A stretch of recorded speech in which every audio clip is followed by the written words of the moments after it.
कर्जा लेना तो शराइत तो मानना ही होंगी। IMF के हुक्म की तामील, मईशत को दस्तावेजी सूरत में लाने का फैसला। टैक्स नेट बढ़ाने के लिए नेशनल डाटा वेयर हाउस की तैयारी। नादरा और कमर्शियल बैंकों समेत मुख्तलिफ इदारों से डाटा हासिल किया जाएगा। डाटा हाउस का मकसद टैक्स नादहिंदगान की मालूमात इकट्ठी करना है। मुतल्लिका डाटा इस्तेमाल करने का इख्तियार सिर्फ FBR के पास होगा। सूबों की मदद भी ली जा रही है।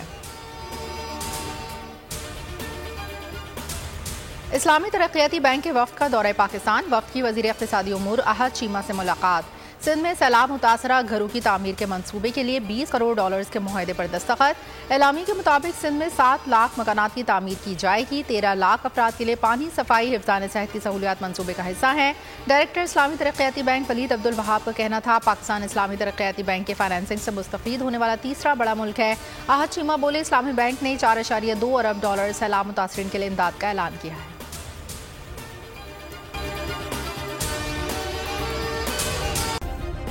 सब्सक्राइब करें और बेल दबाएं ताकि कोई खबर रह न जाए।